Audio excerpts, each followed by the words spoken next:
Okay, we're going to go ahead and get started. Good afternoon, everyone. Welcome to this afternoon's webinar hosted by Online Rewards and Fidelum Partners, titled Employee Engagement in the Digital Age. We have two great speakers lined up for today's session. First, a little bit about us. At Online Rewards, we are a provider of custom employee recognition solutions with a focus on programs designed to motivate and engage your staff in a meaningful, consistent, and sustainable manner.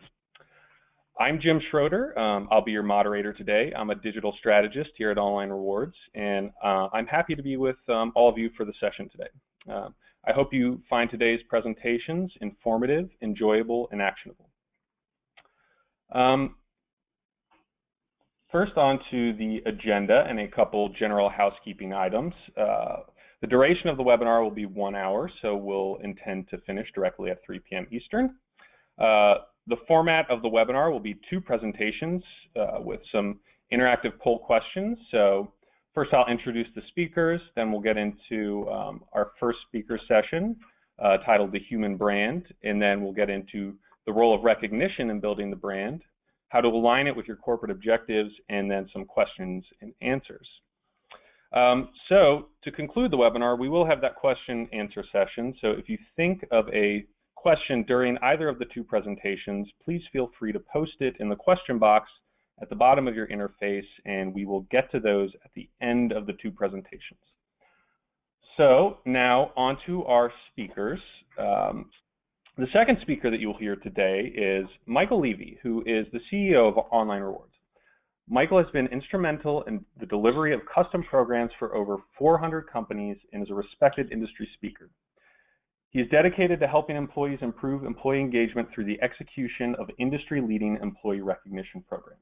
So we're glad to have Michael speaking today. The first speaker that you will hear today is Chris Malone with Fidelum Partners. Chris is a founder and managing partner of Fidelum Partners, which is a consulting and professional services firm focused on customer insights, loyalty, and growth strategies. Chris has over 20 years of experience in sales, marketing, consulting, and employee loyalty. He has a track record of driving growth and profitability, and he has held senior marketing positions at several leading Fortune 500 companies. He's also co-author of the book that you see here, The Human Brand, which all attendees will be receiving a copy of today. So thanks again to everybody for joining us today, and I'm going to hand it over to Chris. Thanks very much, Jim. So here we are, what you might call the digital age of human resource management. And it makes me wonder, how does it feel? Does it feel like the perfect world we were promised it would be?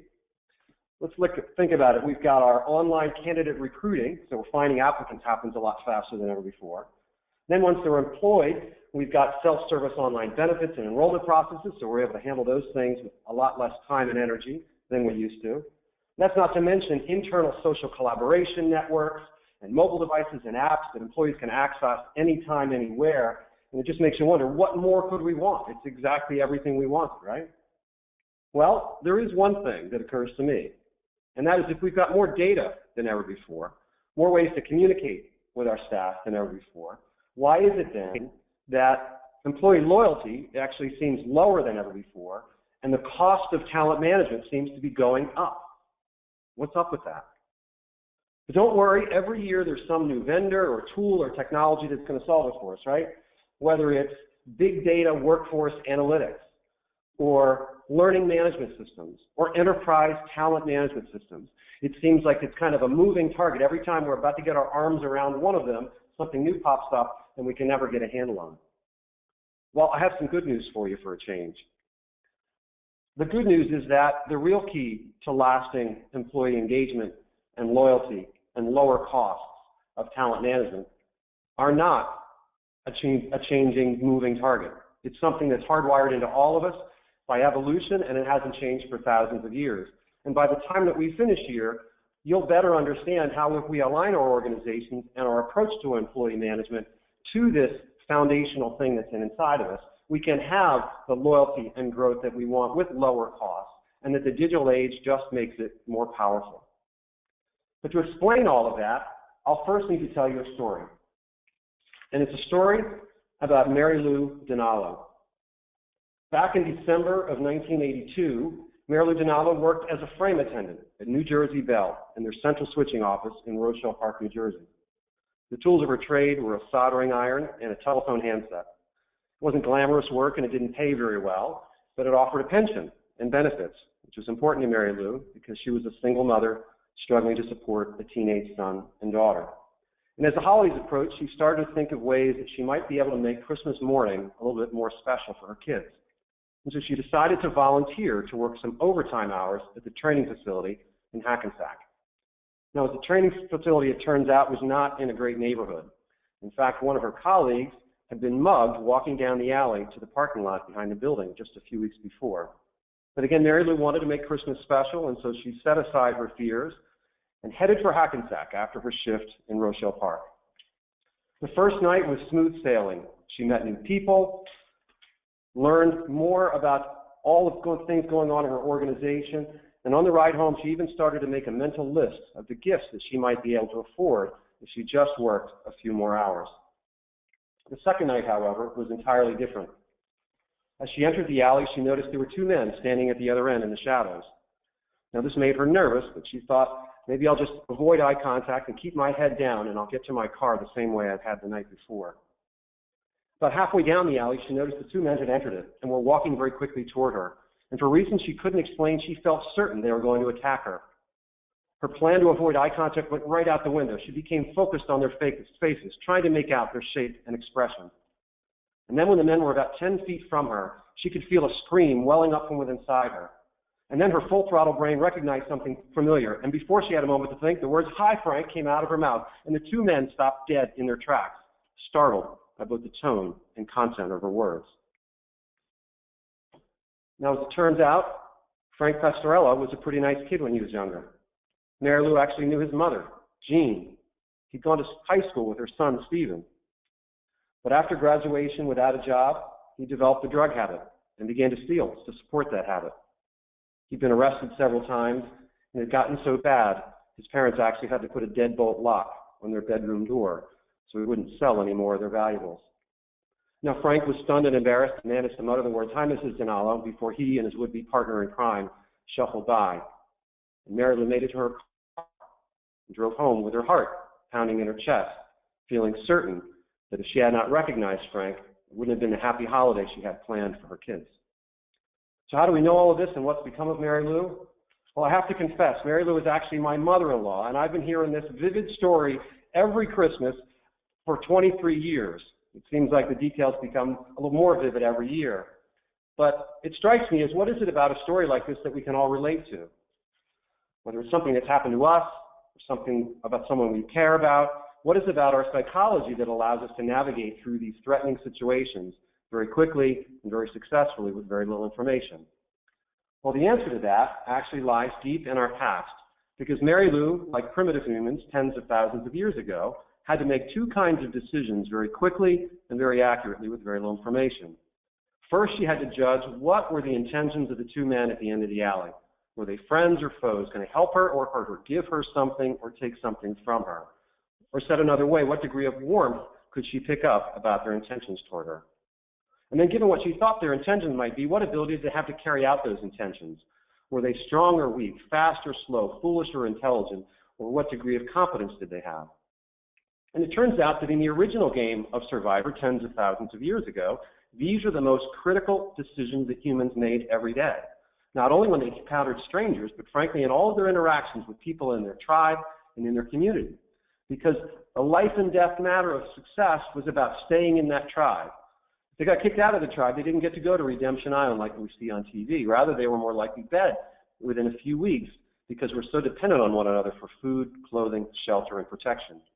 And so through evolution, hardwired, these things became wired into us. We make these judgments now almost instantaneously without thinking, through all of our interactions every day, guiding us through as much as 80% of human behavior. Social psychologists have shown through research in over 40 countries that these basic perceptions of warmth and competence drive over 80% of human behavior. So let me explain a little bit more about how these work. You can think of warmth as a whole category of perceptions that would include things like is this person honest or trustworthy?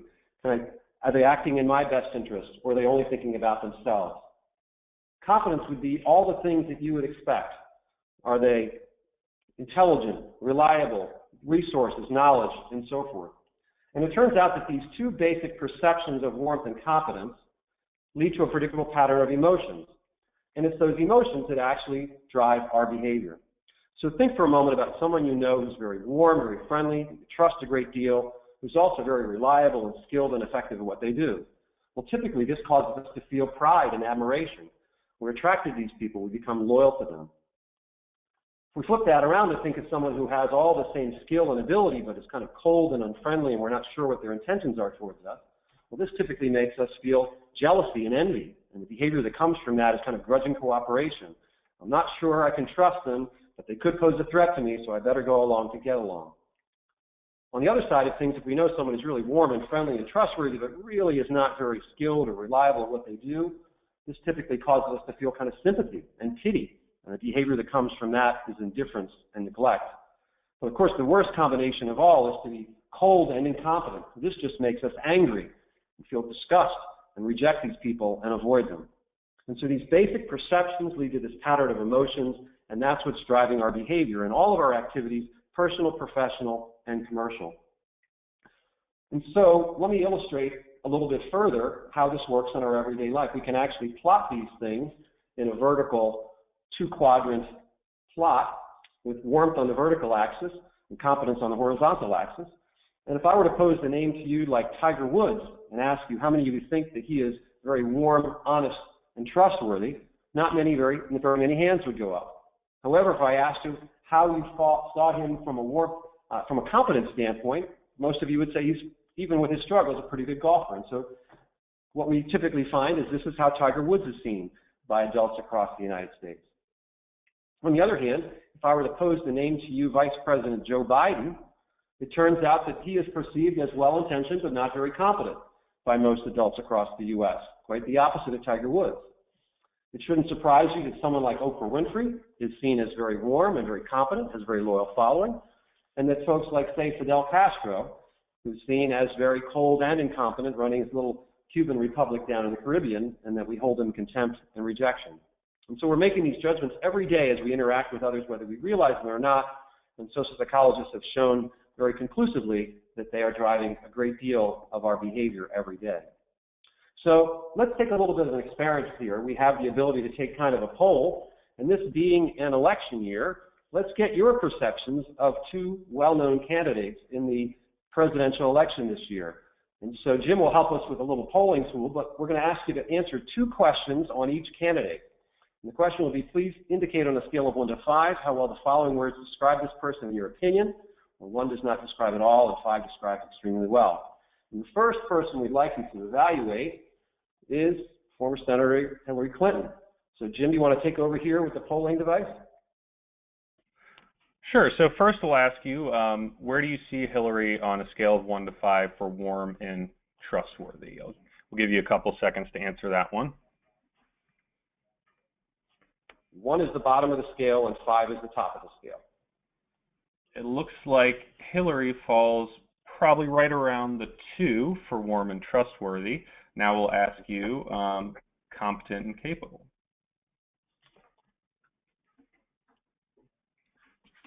And it looks like she falls somewhere in the 5 for that one. Okay. All right. So we've got our feedback on Hillary Clinton. Now I know you knew this was coming. Now let's answer the same questions for Donald Trump. First, how warm and trustworthy is Donald Trump on a scale of 1 to 5?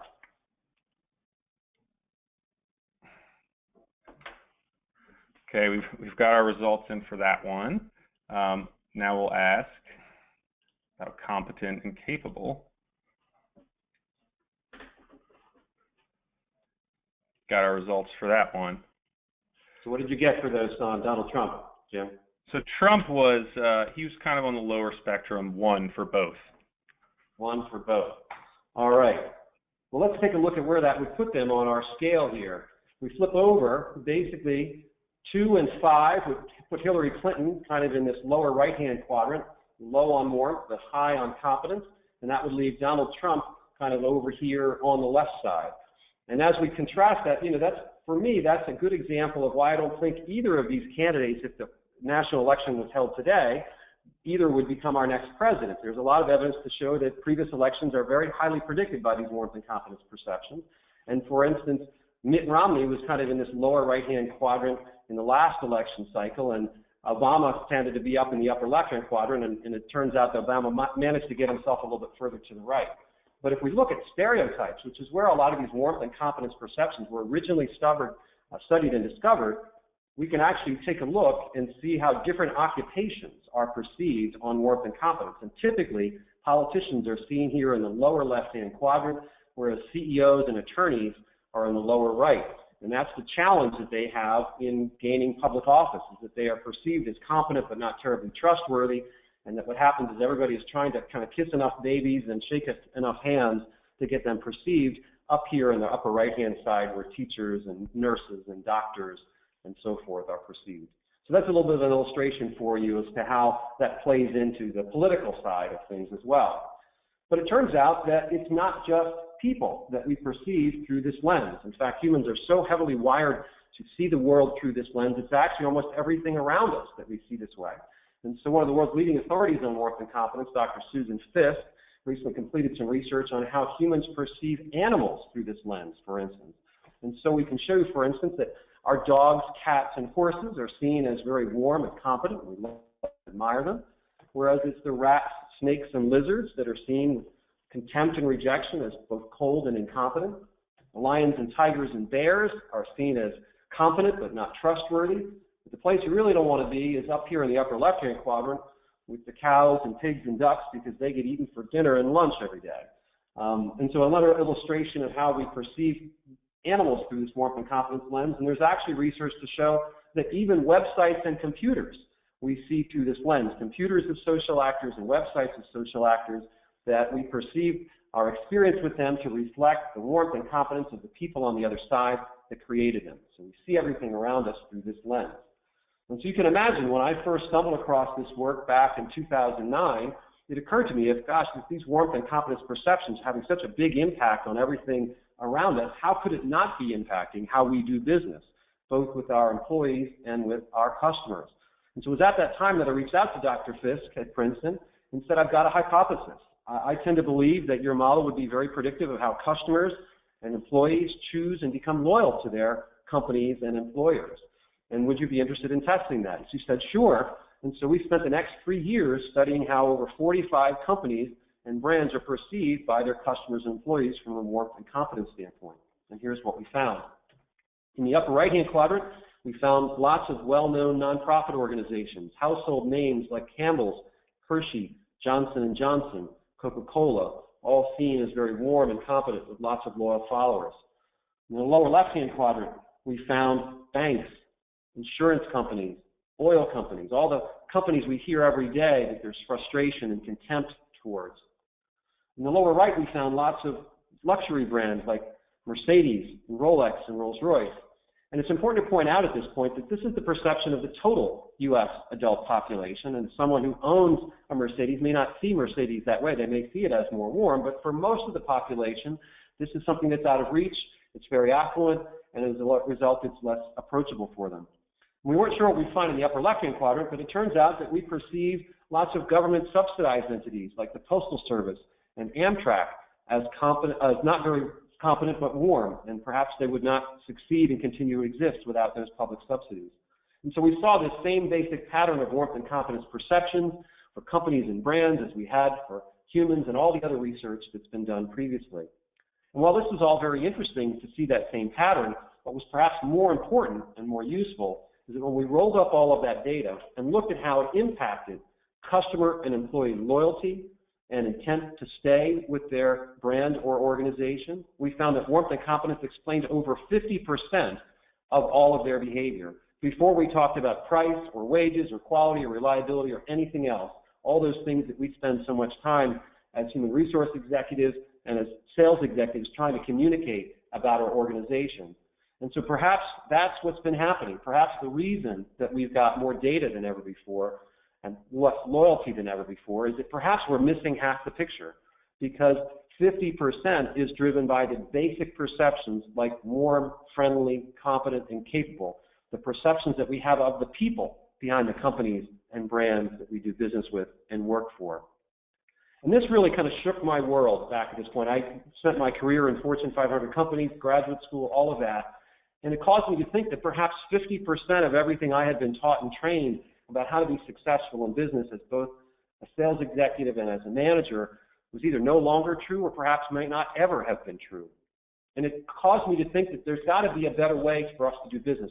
We don't have to have profitability at the expense of loyalty or loyalty at the expense of profitability. There should be a way for us to have both. And so as a result, I became motivated to step off the corporate ladder and go out and share this with others in the world. The first step for us was we were fortunate to have our work published in the Journal of Consumer Psychology, 7 academic peer-reviewed papers that were responded to by academics from these respected universities. And since our work was published in 2012, over 75 other papers have been published based on our work, extending it in all kinds of directions in hiring and brand recognition and social media and so forth. And so it's been very gratifying to see how this is changing the way we approach business. But if you're like me, probably during the course of your career, it seems that every year there is some new book or theory or model of how the world works or doesn't work. And I've certainly found great value in all of these. But I often wonder, how do I put them all together? How do I do all of this? Is there any common thread or rule of thumb that could guide me through 80% of what I need to know? Well, for me, that's what warmth and confidence has become. It seems like that underlying psychology that helps explain why all of these ideas make sense. It's the common thread, that foundation that they all have in common. But let me tell you something a little bit more real world, something that may bring this into focus a little bit more clearly for you, and share a story of warmth and confidence in action and how it impacts our organizations. It was back in August of 2012 that Teresa Cook lay dying in a hospital bed in Nashua, New Hampshire. She was in the final stages of pancreatic cancer, and by her side was her 21-year-old grandson, Brandon. One of the most devastating things about pancreatic cancer is that it wreaks havoc on the digestive system. It takes away the appetite and causes rapid weight loss at exactly the time the body needs strength to fight the tumors. And so Brandon was trying to do whatever he could to make his grandmother comfortable and get her to eat something to keep up her strength. But she was resisting. She said, "This hospital food is awful. I want no part of it." But he persisted, and eventually she said, "Well, there is one thing. If you could get me my favorite food, I'd give that a try." He said, "No problem, grandmother. What is it? I'll take care of it for you right away." She said, I could really go for a bowl of clam chowder in a bread bowl from the Panera Bread shop." So Brandon jumped on the phone and immediately Panera Bread shop on Amherst Street in Nashua and said, "I'd like to pick up an order of clam chowder to take out this afternoon." There was a long pause on the line. Then the person on the other end said, "I'm sorry, there's a problem. During the summer, we only make clam chowder on Fridays. Can you give us a call back on Friday?" And Brandon said, "No, you don't understand. My grandmother's very sick. If we don't get some food in her, she may not be with us on Friday. You've got to make an exception." It was at that point the manager got on the line, Susan Fortier. She didn't miss a beat. She said, "No problem. Come right over. We'll have it here ready when you get here." And they did have it ready.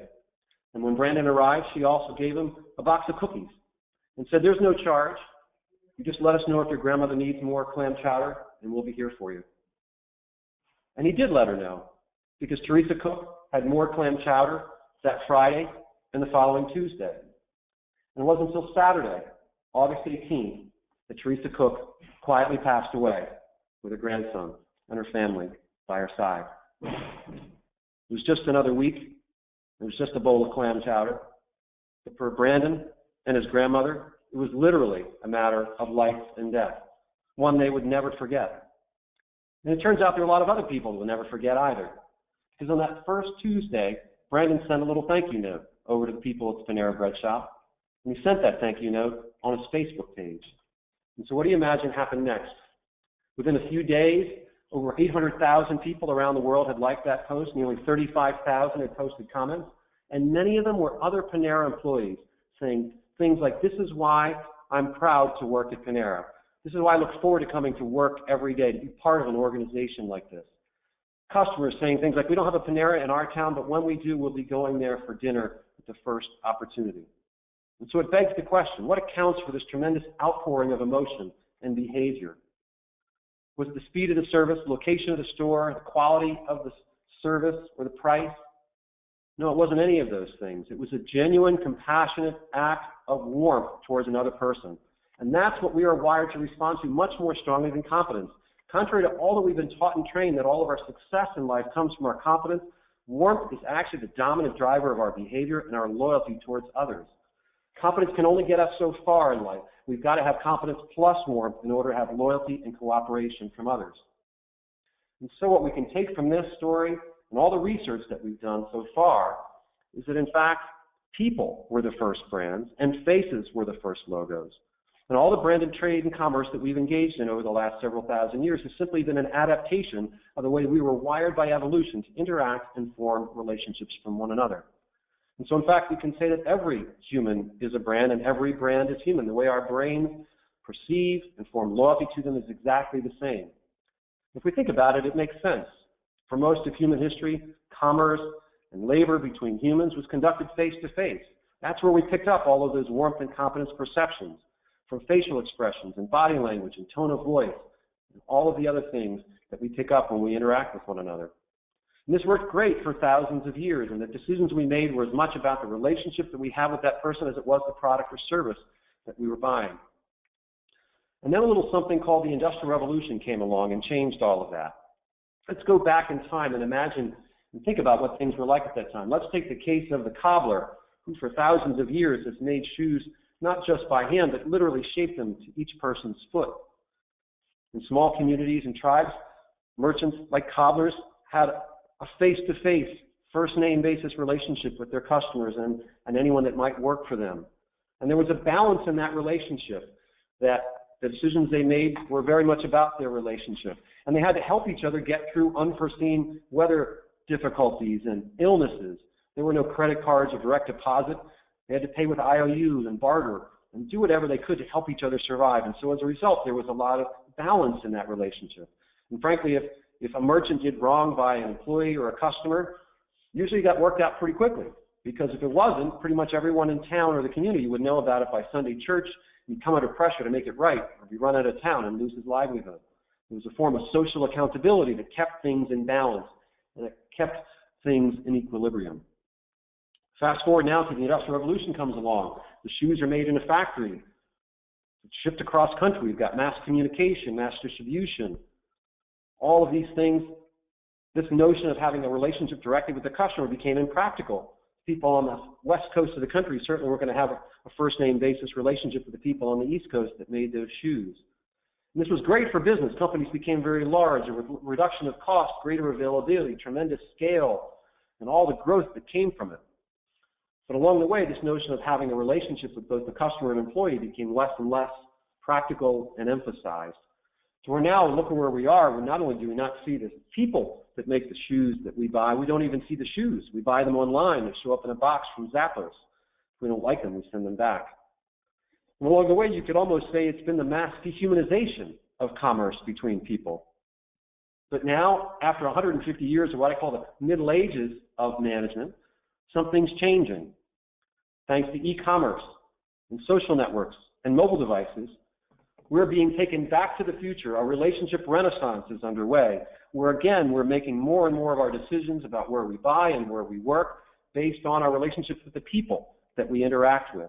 And it's not so much that everybody in town can know about it by the end of the day. If a customer or employee has a bad experience, now it's everybody in the country could know about it by the end of the hour.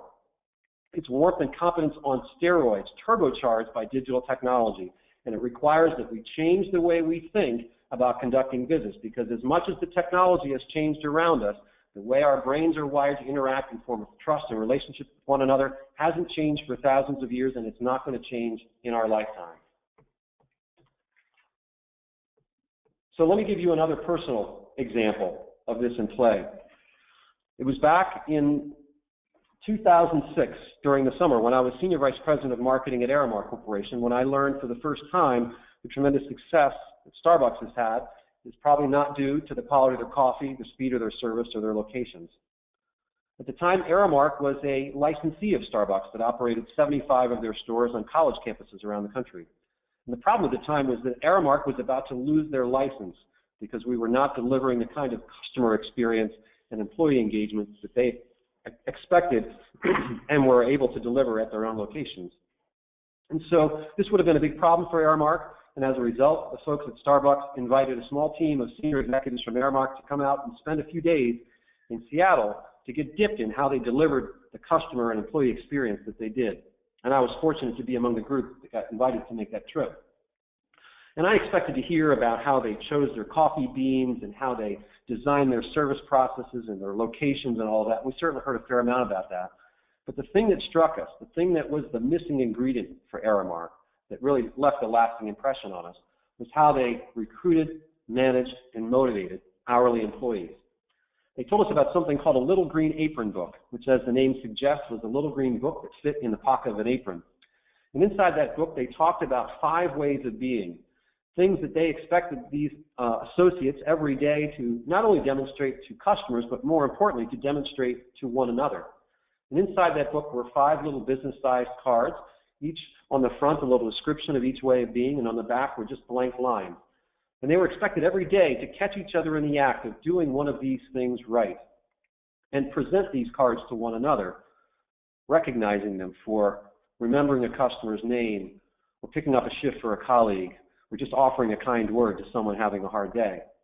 What impressed us most about this was that it wasn't just a little idea that sat on a shelf or in a drawer, that in the back room they actually had aprons with the little cardboard holders there, and each day 5 or 6 of these cards would be presented to each organization. And at the end of the month, they would be gathered up and they'd be sent to the district office, and they would be written up into stories that would be shared across the organization, recognizing employees and celebrating all the different ways that they could demonstrate these 5 ways of being. And there was one story in particular that really stuck with us. It was about a store on the West Coast that had a regular customer named Pete. Now, Pete was an elderly gentleman. He'd come in a few times a week, have his coffee a certain way, read the paper, and then head home. This went on for several years, and everybody got to know Pete. And then a few weeks went by, and Pete didn't come in. And he started to ask himself, hey, has anyone seen Pete? He said, no, I don't know. I think maybe he's on vacation. I think he has a daughter in L.A. Perhaps he's visiting her. A few more weeks went by, still no Pete. And then one day a young woman came in and said, has anyone seen a customer named Pete? They said, sure, we know Pete. Where has he been? Has he been on vacation? And she said, no, I'm sorry. Pete is my dad. And I'm sorry to say he had a heart attack a few weeks ago and passed away. And I'm in town going through his affairs and putting his apartment in order. And I found something that really confused me while I was doing that. In his apartment, I found 2 big bags. And inside those bags were Starbucks cups. It said things like, have a nice day, come back soon, hope you feel better. And apparently these meant so much to my dad that he couldn't bear to throw them away. And so I just wanted to come down and thank you for the impact you were having in my dad's life. You were obviously making a real difference, and I never knew about it. And so it begs the question, what caused Pete to keep the cups? It certainly wasn't the price, the quality, the speed of the service, or the location. It was these little gestures of goodwill, these things that cost us nothing, that have the greatest impact on the feelings and the trust and the loyalty that we have to one another. And sure, this was warm and it was competent, but even more importantly, it was making a lasting difference in the life of another person. That's the top of the mountain. What we should be aiming for is not great customer service, great employee loyalty, but making a lasting difference in the lives of our customers and our colleagues. That's the top of the mountain. And along with that, we get all the growth, we get all the loyalty, we get all the profitability that we're looking for if we'll just aim that high to make a lasting difference. And so, whether we realize it or not, whether we like it or not, every day we are all being judged on the basis of our warmth and competence. And despite the remarkable gift that we've all been given to accurately perceive the intentions and abilities of others, we are all equally cursed with an inability to see how we're coming across at the same time. We've got blinders on, and as a result, every day we do things that inadvertently drive others away from us. Let me give you a story to illustrate. When the Great Recession of 2008 hit, many companies went into survival mode, laying off employees and doing whatever they could to save and stay in business. One such company was a supplier of industrial products to the healthcare industry in the Midwest. And like other companies, they cut costs and laid off employees. But they also went several steps further. In an effort to preserve as much bottom line as possible, they increased the size of sales rep territories, reduced service levels, raised prices on certain products, and terminated unprofitable customer contracts. And as a result, despite that their sales in 2009 went down by 25%, their earnings only went down by 15%. And this being a public company, as you can imagine, Wall Street was elated. Their stock price went up to a nearly pre-recession high, while their competitors languished. But unfortunately, the adulation was short-lived. By early 2010, the company's sales plummeted further, and a new CEO was brought in to try to turn things around. And it was at that point, a new CEO started to ask questions. I can see, why is it that our sales have gone down, but it also appears that we've lost $1 billion in customer contracts to competitors. What's happening with that? He wasn't getting an answer he was satisfied with, so we brought our firm in to get to the bottom of it, and we started to ask questions and talk to their customers who were recently won, lost, retained, and unsuccessfully bid, as well as all the staff members that had worked on those accounts. And what we found very quickly is not only did they have a major customer retention problem, but even more importantly, they had an extremely serious employee engagement problem. Because when they got that door open, they couldn't get it shut again. And the stories we heard, there's no way to put it other than they were brutal. Customers saying things like, we bought from this company for 20 years, in our time of greatest need, they abandoned us. Employees saying, I worked for this company for 10 years and I was let go by telephone to get me off the payroll as quickly as possible. And it wasn't the fact that they had cut expenses or laid off employees, but it was the way that they did it and the message that it sent that really left a horrible taste in the mouths of customers and employees.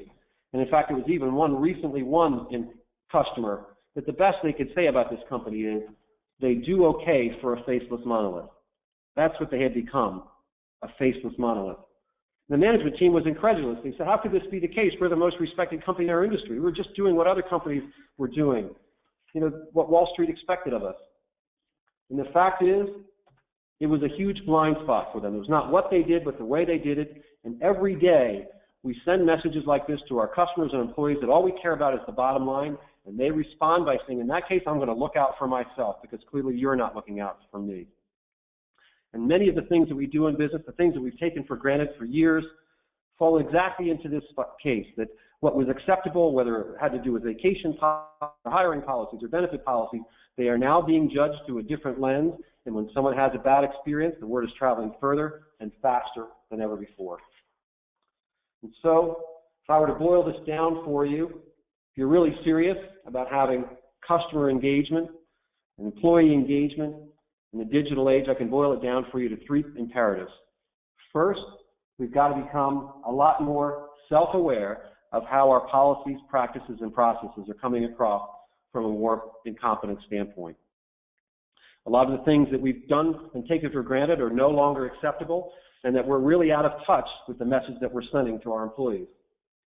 Once we've done that, we've got to be willing to make significant change. The things that brought us here will not get us to where we want to go in the future. We've got to make significant change in the way we do business, and frankly, a lot of the growth and the passion and employee engagement you see from small startup companies that are purpose or mission-based, that's what's drawing these employees to them, and it's drawing customers to them as well. They're doing business in a different way than the way we were taught and trained, and it's making a huge difference.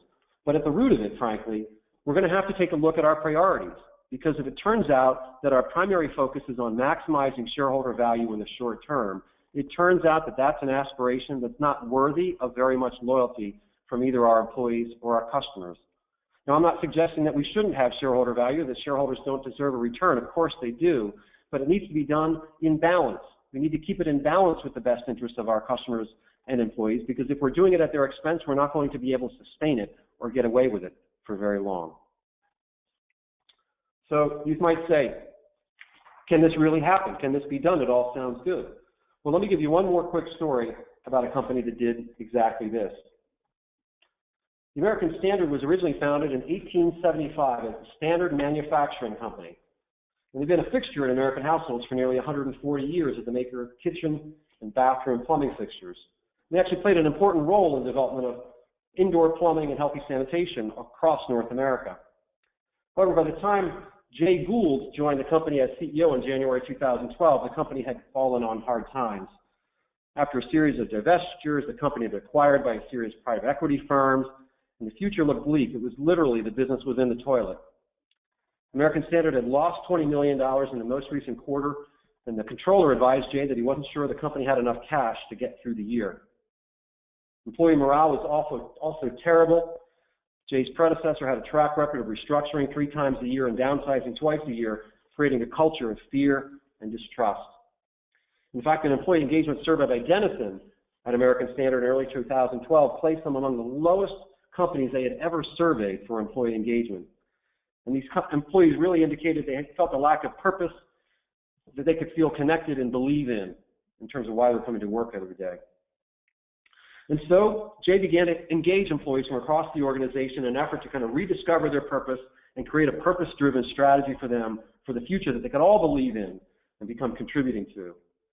And building on their heritage, American Standard decided to adopt a new mission to raise the standing of living in developing world through healthy sanitation, since nearly 2 billion people across the world lack access to clean water and safe sanitation. And to do that, they sent their top engineers to Bangladesh, one of the world's most impoverished countries, to study sanitation practices and investigate ways they could make a difference. And they learned that in rural areas, open pit latrines were really the only form of sanitation available. As you can see, they're basically just this kind of a cement-lined hole in the ground with an open lid. And as a result, insects and airborne pathogens pass in and out of these, spreading illnesses that kill over 1 million people each year. These are deaths that are certainly preventable, but the solution would need to be practical and economical and sustainable to make a difference on a large scale. And so what American Standard did, working with existing practices in Bangladesh, they developed a simple mechanism that could be molded into the cement lids of these open pit latrines. And after testing several different designs, they found that a weighted stopper and a pitcher of water, an open latrine can be converted into a much safer sanitary toilet.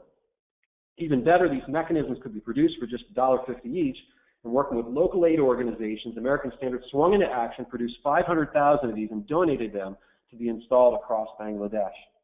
But they didn't stop there. They also decided that every time a customer purchased one of their conventional toilets in the Americas, they would donate another safe toilet mechanism to be installed in Bangladesh. They called the program Flush for Good and invited their customers and their employees around the world to join their mission to improve healthy sanitation and make a difference in people's lives. As you might expect by now, American Standard customers and employees were inspired with this new purpose and embraced it strongly to support the Flush for Good initiative. Employees that contributed significantly to the effort were recognized across the organization, celebrating their collective success.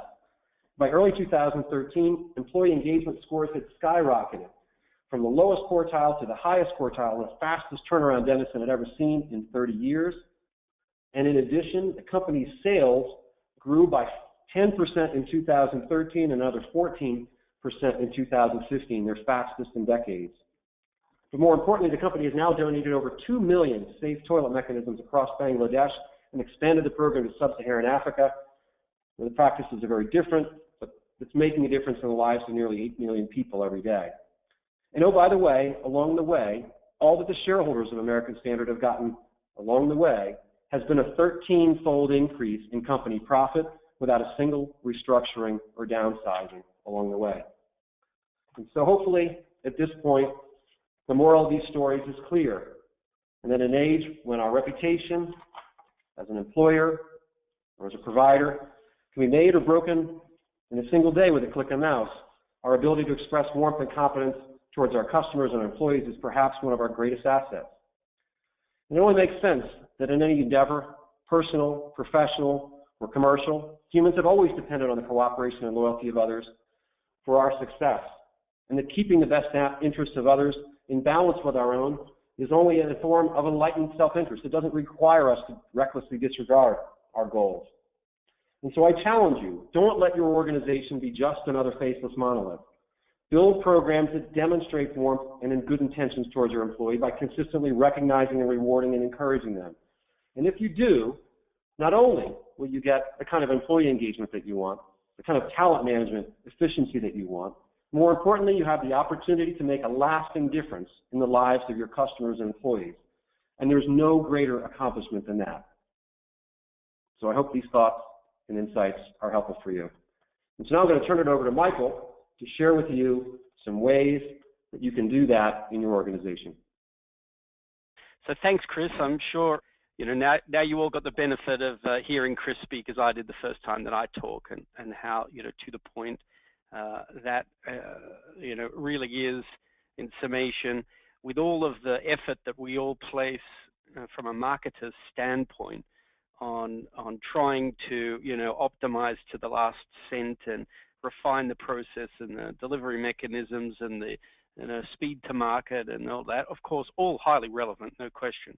But relatively speaking, the decisions that we make as consumers and the purchasers are really all about the people that we're purchasing from and the perceptions that we have of the related brands, and that we really need to give a lot more thought and financial weight to, well, where really are we spending the money? And you look at the times of many of the organizations that are suffering in the US because of the changes in the way consumers are purchasing, and what are they doing? Just dropping the price and hoping that kind of fixes it, as if that's going to change, what are the structural changes that are affecting them. But anyway, so I'm glad I got an opportunity, and Chris, thanks very much. So, what Chris's point is, recognition's a relevant tool. It's not a very expensive tool, and as Rosabeth Moss-Cantor said, compensation's a right, recognition's is a gift. How do we apply that in this, context? Well, let's look at, some of the points. Again, I know we're talking HR here, but HR still has a responsibility in influencing what are customers' perceptions. Why? Because they work for organizations that are driven by sales and revenue, and without sales and revenue, well, nothing else really happens, and you make sales and revenue happening by addressing customers' perceptions. Our company should be, friendly and customer-focused and inviting and appreciative, and they got to have good products that are well made at a fair price and high standards, and maybe they're also socially conscious and environmentally conscious. We want them to be considerate. Okay, fine, we can relate to that as consumers. So the question becomes, from an HR standpoint, okay, how do we contribute to that? Well, per Chris's comment, there's a very direct, hard line that says, if your employees don't actually feel connected to trying to deliver on those customer perceptions, you'll all come apart at the last 3 feet.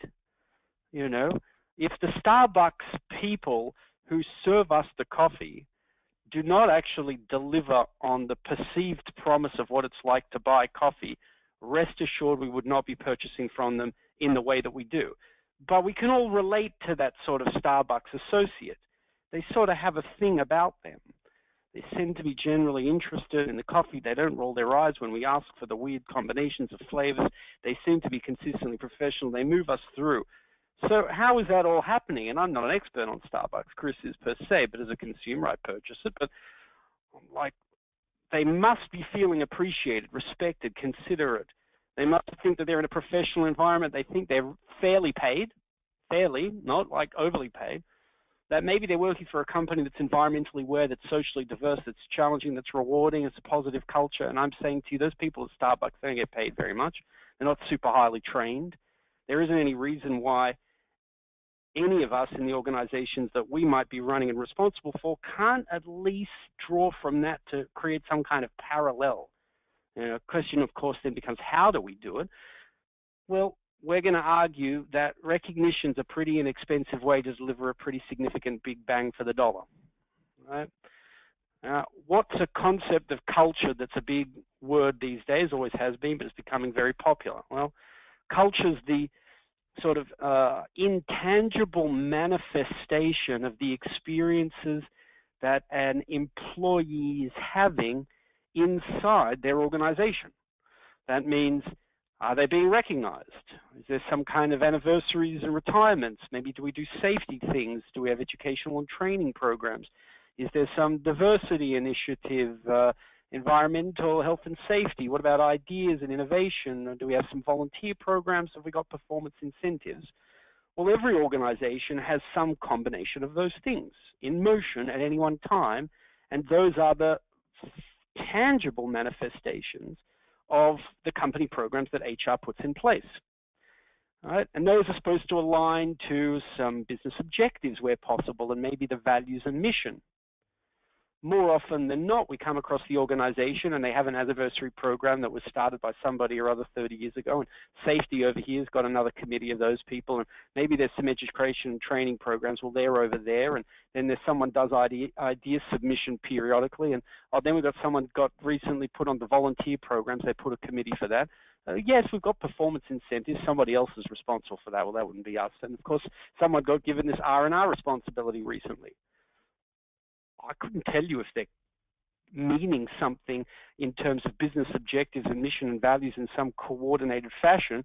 More often than not, how could they be? They're all just different committees and groups that are put together. There's no sort of overarching thing that says, well, actually, all these things together are the touch points by which employees have their experience in the company, and from that deduce what the culture of the company happens to be like, and for which someone like Starbucks is clearly doing it well, aligning recognition and training and initiatives and hiring policies and so forth together to create an experience that has a positive perception to employees, and the positive perception of the employee then translates through to the customer experience that we show up, buy coffee and like it. Think it's a reasonable product, we pay a premium, we all think it's overpriced, no one on this call doesn't, but we still do it anyway. Funny how that works. To Chris's point, you can produce the profitability. So, you know, what am I sharing with you today? We recognize that this is what's happening in the environment at the moment. That is, engagement's the buzzword. Everything wants to be performance driven. We need to try and get CXO or executive leadership support. Culture and values become a important topic. We're all interested in well-being for either cost-saving purposes or otherwise a genuine interest in the well-being and productivity of our employees. We want to be innovative. We always want to try and find the next way through.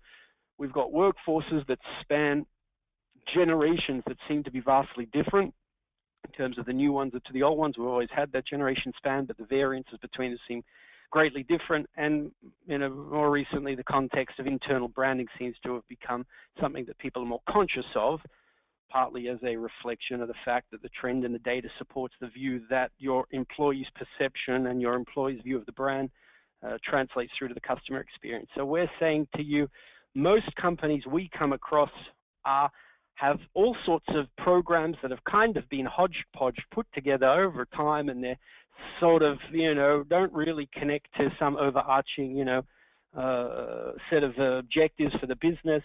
But geez, the potential to not increase the expense of the programs, but their coordination such that in the view of the employee, these things have been brought together to create an overarching drive towards these business objectives, to reinforce these values, and to then support a culture that says this is a great place to work and people appreciate me, is where you have significant opportunities. Right? And here's some examples of some people that we think are doing a sort of better job at it, which is they're bringing things together saying, we've got the anniversaries and we've got the storytelling, and you heard the value from Chris of these sort of stories and how stories can become the basis of legends, and legends can then become the base and formation for cultures.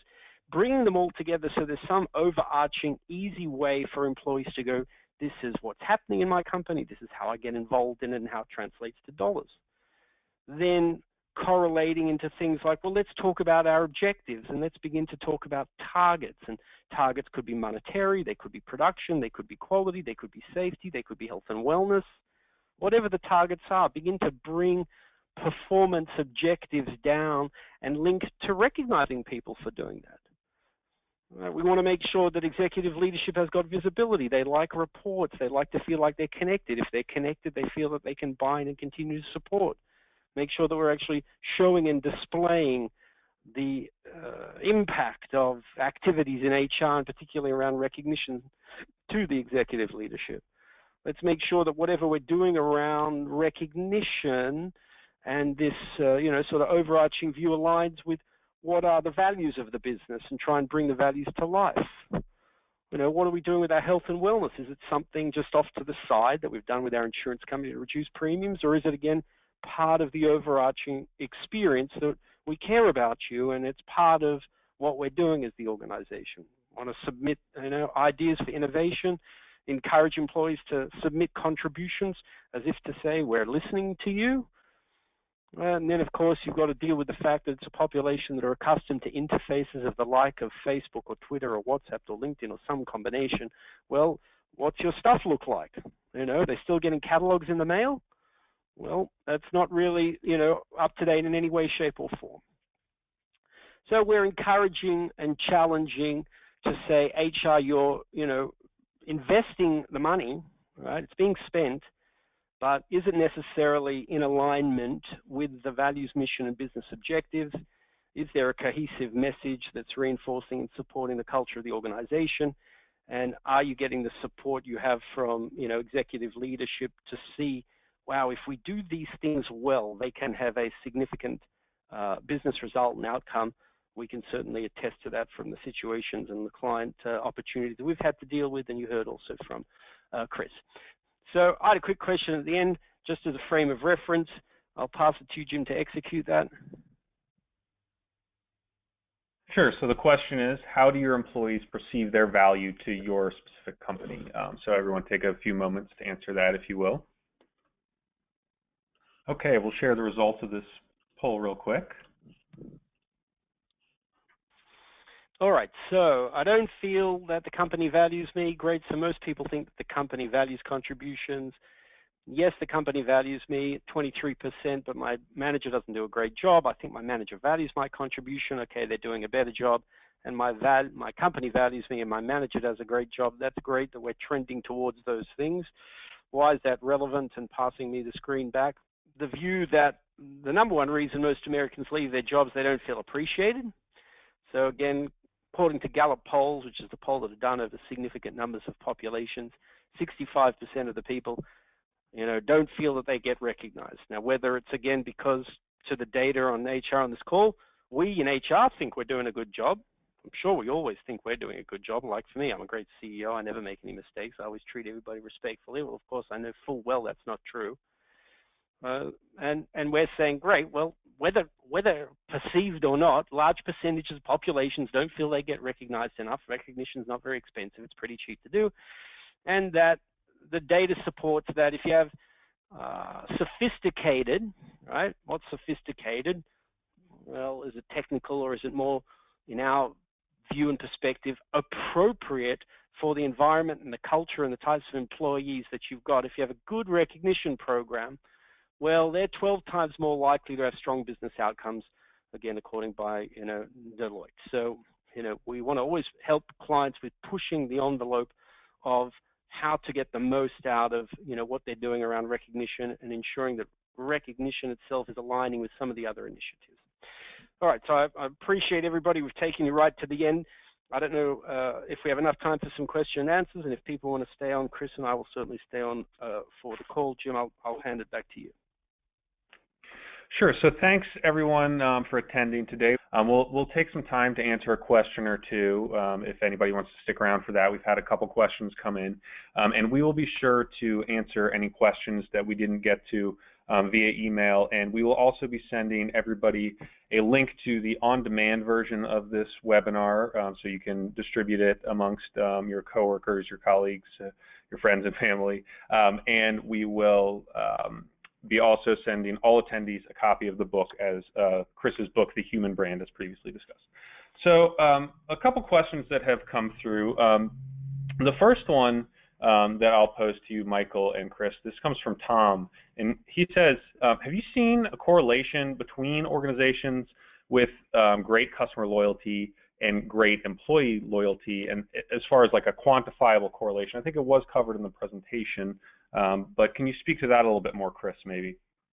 Sure. I mean, all of the organizations that we've studied during the course of our work, we've yet to find an organization that delivers really consistent and lasting customer engagement that isn't also doing the same on the inside. It's very difficult to deliver it on a sustained basis without employees that are engaged. And whether you take the Panera example or the Starbucks example or any of the others, the American Standard example, in all of those cases, one of the key catalysts was first energizing people on the inside, and that enabled and empowered them to deliver great experiences to customers on the outside. So the two we find are inextricably linked. Great. Peter asks, do you have an assessment for individual leaders to assess their warmth and competence? As it turns out, we actually have not only an assessment, but a free tool, actually. As people ask me, how do I become more self-aware? Actually, loyaltytest.com, we have a free app that allows you to anonymously gather feedback from your colleagues, from your customers, on an individual, about your company or what have you, and let you see how you are perceived relative to the 45 companies as well as to 18 different celebrities that we gathered feedback on. And then for those that are looking for more of an enterprise solution, that's something that we assist companies with as a service as well. Great. And then one more, Mary asks, Michael, this one might be for you. How do recognition programs fit in with other HR initiatives? And I think you touched on this a bit. So for a lot of companies that we first come into contact with, recognition seems to have been a standalone initiative, again, formed by a committee that says recognition, et cetera, that might be in the form of, quarterly, biannual, annual, recognitions and sort of formal awards, which of course should be done. They obviously only affect a very small number of the population. So we're saying, okay, it has relevancy. It's a great place to, mine data for both talent and to demonstrate to the population, great, we're actually recognizing you, and then what we do with the recognition. But recognition also should consider the following objective. There are behaviors that we want our employees to do, and if they do those behaviors more frequently, we will be better delivering on the objectives that we have. And people do those behaviors, not sort of one or two major things, and Mary or John worked on this huge project, and as a result of that, at the end of the year, they get awarded by the president. Yes, that should happen. But every day, not everybody, but every day there are employees who are doing things and striving and working harder and pushing the agenda, and organizations have to have mechanisms by which they can pick up on that and say to the employee, hey, we noticed that you were doing these things, and we appreciate you doing those things. And the closer to the moment in which it was done, the better it is, because it's more relevant and the employee can connect to it. Because we're trying to say to the employee, if you do these things, we will appreciate it, and we want you to do more of that. And sometimes there's a sweet, with the dog. Sometimes they're getting a treat. Sometimes they're getting some monetary aspect as a result of that. Yes, you can do that. But just as often they aren't, but they're still getting the recognition. And over time, we want to find them, beginning to do that behavior somewhat naturally, because they are now thinking this is the right kind of thing to do, and this is what we should do. So, one, recognition should be more frequent, and secondarily, those recognition activities should parallel at least other initiatives, i.e. we also want, one of the behaviors is we want you to be healthier. Because if you're healthy, you'll come to work more often and you'll be more productive when you're here, let alone the fact you might use your premiums. So are we also recognizing them for that? Or is that something totally different and it's not really relevant? That's just a premium contribution deduction up here on the bottom of the form. Well, we're saying from experience, from an employee's perspective, we understand the mechanics of that, right, from the HR administration side. But from the employee, we want to find a way for those things to complement each other, because it's trying to say as an overarching message to the employee, you're important to us, and the things you do are important to us, and we want to recognize you for those things, and whether they be around the wellness or the performance objectives or the safety or the sales incentives or the KPIs or the quality or the others, begin to bring them together and align them so that there's an overarching message to the employee that's consistent. And from that, you will increase the returns from all those various programs and make them more impactful and more relevant. Long-winded way, I apologize for holding everybody. Excellent. Thank you, Michael, for that. We have a couple other questions, but I think we're kind of over our time a little bit today, so we are going to go ahead and wrap things up, and we will make sure to follow up with each of you individually and answer the questions offline.